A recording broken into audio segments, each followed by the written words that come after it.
हमने तो कहा था अपनी गुफ्तगू में कि एस्केलेशन के मोड में जंग आ गई है और बातचीत के इम्कानात कम नजर आ रहे हैं। तो इंटरनेशनल फोरम और इंटरनेशनल कम्युनिटी की जिम्मेदारी है कि दोनों वॉरिंग फैक्शन को बिठाया जाए और बातचीत कराई जाए। एक तो आपस में दोनों बैठ सकें, या तो थर्ड पार्टी इंटरवेंशन यही है कि जो इमर्जिंग ग्लोबल पावर्स हैं वो आगे बढ़े, या मीडिएटर्स को कुछ अमेरिका ने खुद तय किया है कुछ कंट्रीज को, तो कुछ कंट्रीज हो सकते हैं, इमर्जिंग पावर्स हो सकते हैं, हमारा मुल्क हो सकता है, इंटरनेशनल प्लेटफॉर्म्स हो सकते हैं।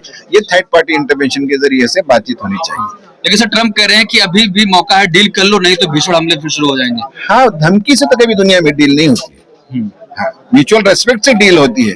धमकाने से कोई थोड़ी घुटने टेकता है दुनिया में। तो ये तो सिविलाइज तरीका नहीं है।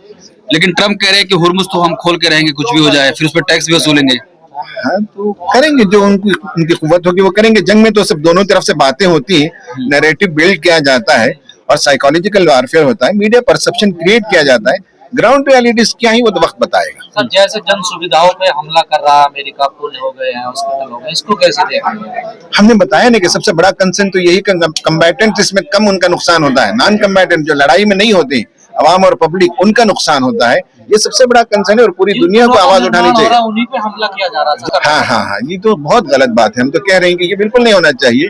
आप मिलिट्री इंस्टॉलेशंस पर एक दूसरे पर बमबारी करते हैं तो जंग में वो बात समझ में आती है, लेकिन पब्लिक की चीजों पर हमला करना ये तो इंटरनेशनल कानून के खिलाफ है और एकदम इंटरनेशनल लॉ को मानने के लिए तैयार नहीं है एक फरीक। वेस्ट एशिया में इस वक्त जो इसराइल, अमेरिका और ईरान के दरमियान जंग जारी है, इस वक्त आप देख रहे हैं कि ये एस्केलेशन के मोड में दाखिल हो गया है और अभी सोल्यूशन कहीं नजदीक नजर नहीं आ रहा है। ये कोई आइसोलेटेड इवेंट नहीं है, इसराइल, अमेरिका और ईरान ही का नहीं है। ये एक जनरल पैटर्न हम देख रहे हैं। इसमें regional piece, global stability, economic vulnerability, ये सब एट स्टेक है और उससे ज्यादा बड़ा सवाल इस वक्त है इंटरनेशनल लॉ का एहतराम बाकी रहेगा कि नहीं रहेगा। ये सबसे बड़ा क्वेश्चन है इस वक्त जमात इस्लामी ये फील करती है कि डिफरेंसेस को रिजॉल्व करने का सिविलाइज दुनिया में फोर्स नहीं है और फोर्स के जरिए से कभी किसी नेशन को घुटनों पर झुकाया नहीं जा सकता। फोर्स का इस्तेमाल के बजाय हम समझते हैं कि गुफ्तगू, डिस्कशन, डिस्प्यूट रेजोल्यूशन और इंटरनेशनल फोरम और इंटरनेशनल लॉ, उसके फ्रेमवर्क में काम होना चाहिए। सबसे ज्यादा कंसर्न जिस बात की है वो ये है कि ये जो जंग जारी है इसमें कम्बैटेंट्स का नुकसान कम, नॉन कम्बैटेंट्स का नुकसान ज्यादा होता है, सिविलियंस का नुकसान ज्यादा हो रहा है। सिविलियन स्ट्रक्चर पर हमले किए जा रहे हैं और बच्चों को मारा जा रहा है। ये सब हम देख रहे हैं। सिविलियन स्ट्रक्चर, ब्रिजेस को 1,14,000 से ज्यादा घरों को डिमोलिश किया गया, 700 से ज्यादा स्कूलों, यूनिवर्सिटीज को मारा गया है, 370 से ज्यादा हॉस्पिटल्स पर बमबारी की गई है। सबसे ज्यादा कंसर्न है ह्यूमन लाइफ्स का प्रोटेक्शन, आम इंसानों को क्राइसिस में न डाला जाए। ये हमारा सबसे बड़ा कंसर्न है इस वक्त। हम हिंदुस्तानी हुकूमत से भी चाहते हैं कि उसका जो तारीखी रोल रहा है वो है स्ट्रेटेजिक ऑटोनॉमी का, किसी एक तरफ अलाइन होने का नहीं है, प्रिंसिपल स्टैंड लेने का है। और मुल्क की एक परंपरा, एक तारीख रही है इस तरह के इश्यूज में और हमारी इज्जत रही है। हम मीडिएटर का रोल भी प्ले कर सकते हैं, हम लोगों को बातचीत में ले आ सकते हैं, सीज फायर की तरफ आगे बढ़ना चाहिए, जल्द से जल्द ये वार खत्म होना चाहिए, इसलिए कि इसका इंपैक्ट वेस्ट एशिया में भी पड़ रहा है और हम पर भी पड़ रहा है और हम सब जान रहे हैं। तो इसलिए हमारे मुल्क की भी एक बड़ी जिम्मेदारी बनती है कि इस वॉर की सिचुएशन को कम किया जाए, फौरन से रोका जाए, इसमें अपना रोल प्ले करें। सर भारत सरकार के रवैये पर कैसे देख रहे हैं, क्या कहेंगे? भारत सरकार का रवैया तो और बेहतर होना चाहिए था, किसी एक तरफ अलाइन होने की वजह। देखिए हमारे इंटरेस्ट सबसे हैं, चाइना से भी है, ईरान से भी है, अमेरिका से भी, सबसे हमारे इंटरेस्ट है, बिजनेस डीलिंग है, ये एक अलग चीज है। लेकिन इस तरह के वॉर में इंडिया को आगे बढ़कर जो है एक बड़ा रोल प्ले करना चाहिए था, मैग्नानिमस रोल प्ले करना चाहिए था। हम उसकी कमी देख रहे हैं, इसलिए हम बार बार हुकूमत से रिक्वेस्ट कर रहे हैं। जो विदेश मंत्री है वो कह रहे हैं भारत कोई दलाल देश नहीं है, दलाली नहीं करेगा यहाँ पर। दलाली का वर्ड जो है डेरोगेटरी है। कभी भी जो है डिस्प्यूट रेजोल्यूशन एक बहुत ही रेस्पेक्टेबल टर्म है, एक साइंस है। डिस्प्यूट रेजोल्यूशन एक साइंस है। दो लोग अगर कहीं पार्टी दो लड़ जाएं तो उनके दरमियान दलाली नहीं कहते, उसे डिस्प्यूट रेजोल्यूशन कहते हैं। एक साइंस है, रेस्पेक्टेबल मुकाम है, मीडिएटरी का काम होता है, आर्बिट्रेशन का काम होता है। ये तो दुनिया का एक माना हुआ तरीका है, ये दलाली नहीं होती है। सर पाकिस्तान आया मध्यस्थता के लिए, लेकिन कोई हल नहीं निकल पाया ना सर। हमें नहीं मालूम है क्या जो है बातें चल रही बैकग्राउंड में, कोशिशें हो रही हैं, लेकिन हमें उसका अंदाजा नहीं है। मीडिया के जरिए से सारी बातें चूंकि आती नहीं, मीडिया सेंसरशिप है, तो हमारे पास उसका आइडिया क्लियर नहीं है कि क्या बातें हो रही हैं। सर एक तरफ ट्रम्प ईरान के खिलाफ हो रहा है, तो वो तो असल में जो है भाई लीडर बड़ा लीडर होता है, वो डायरेक्ट जो है जिनसे कन्फ्रंटेशन है उनको डाउन करना है और जिनको बगावत पे उभारना है उनको चढ़ाना होता है। तो ये एक तरीका होता है, ये सब साइकोलॉजिकल वारफेयर है। तो पब्लिक से कहना पड़ता है आओ मैदान में हमारा साथ दो, ये सब तरीके हैं। होगा सर, क्या लगता है आपको जो मंशा थी ट्रम्प?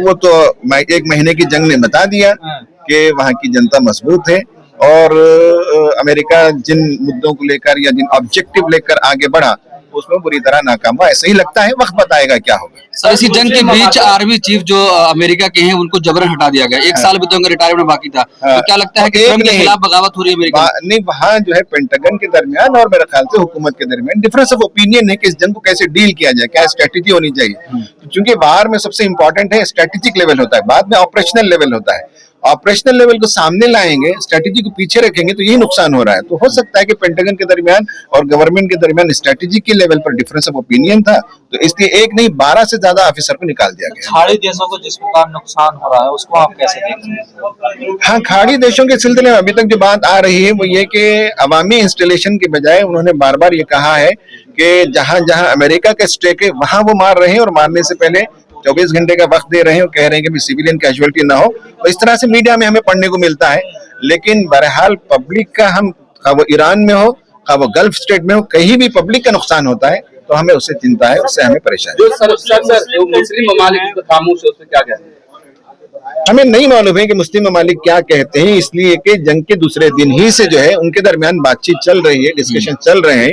मीडिया में क्या लाना है क्या नहीं लाना है वो हुकूमतें तय करती हैं। सर एक हफ्ते पहले रॉयटर्स में एक रिपोर्ट छपी थी, उसमें ये कहा गया था कि जो गल्फ मालिक की तरफ से कहा जा रहा है कि अगर ईरान अमेरिका इस युद्ध को जारी नहीं कर सकता है तो वहां से फिर जो अरब कंट्रीज को जारी करेगा और ईरान से जंग लड़ेगा, इस तरह का स्टेटमेंट आया था। हाँ, स्टेटमेंट तो आ रहे हैं लेकिन फैक्ट कुछ और होता है, बयानिया कुछ और होता है, नैरेटिव कुछ और होता है। तो क्या बिहाइंड द सीन बातचीत हो रही है इसका हमें इल्म नहीं है। बहुत से पॉसिबिलिटीज पर लोगों ने बात की, आप ही जैसे मीडिया से हमें मालूम होता है कि एक पॉसिबिलिटी नहीं है बल्कि कई पॉसिबिलिटीज पर बातचीत चल रही है। FCRA अमेंडमेंट बिल से मुताल्लिक ये कोई सिर्फ NGO वर्सेस गवर्नमेंट की बात नहीं है, ये सिर्फ रेगुलेशन और ट्रांसपेरेंसी की बात नहीं है।